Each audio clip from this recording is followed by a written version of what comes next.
6.4 million years ago the Earth was a very different place where forests were.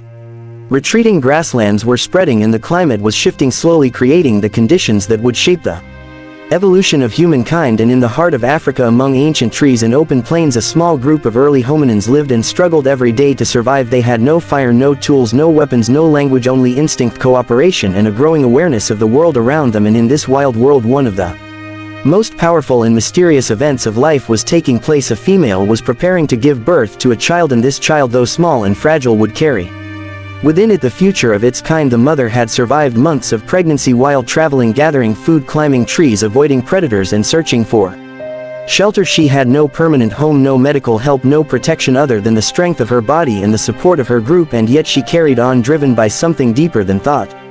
Something ancient and unbreakable, the need to give life. The day of birth arrived quietly under the shadow of tall grass, or perhaps beneath the branches of a low tree. The mother lay down with her companions nearby, alert for danger, their eyes scanning the horizon, their ears tuned to the sounds of rustling leaves and distant calls. And then the pain began, a deep, powerful force moving through her body, prepared to release new life into the world. The labor was long and painful, but she endured every wave of pain, every moment of fear, because something inside her knew this moment was greater than pain and greater than fear. It was the moment of creation, and after hours of effort, through sweat and struggle, a child was born, small, wet, and silent at first, then breathing, then moving, and finally releasing a cry that echoed into the sky, announcing its arrival into a world filled with unknown challenges. The newborn was helpless. It could not crawl or feed or protect itself. Its eyes were closed and its body was weak, but the mother lifted it gently and held it to her chest, where her warmth, her heartbeat, and her milk gave it the strength to live. In that moment, beneath the ancient African sky, something extraordinary had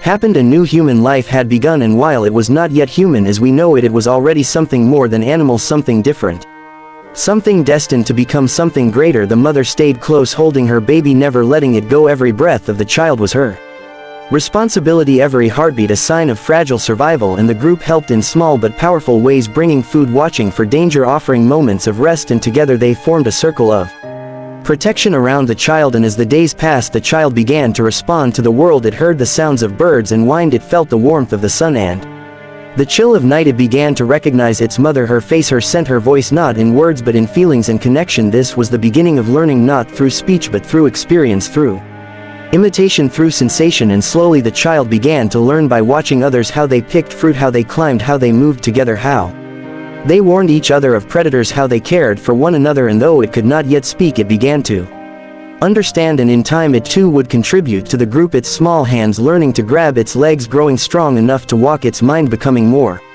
aware, more alert, and more alive. And with every moment its brain was changing, developing, expanding in ways no other animal had done before, because this child, like others in its group, was part of a species beginning to think, to feel, to remember, to wonder. The bond between the mother and the child was not just physical, it was emotional, and this emotion, this deep connection, became one of the most important tools for survival. The mother responded to the child's cries, soothed it with touch, shared warmth and comfort, and through these actions she passed on something more powerful than food or shelter. She passed on security, trust, love, and it is this bond that helped early humans evolve into beings capable of community, language, and culture. This one small birth hidden in the wilderness was not just an individual event, it was a link in the chain of humanity, a chain that would stretch across millions of years, shaping tribes, villages, cities, and civilizations. But survival was never guaranteed for every child that lived. Many others did not. Illness, hunger, injury, cold, or predators could end a life in moments, and yet each birth was met with hope. Each child was a possibility, each life a chance to continue the story. And so the group moved forward, carrying the newborn through forests, across rivers, and into new lands, adapting to new climates, learning from every experience, and teaching without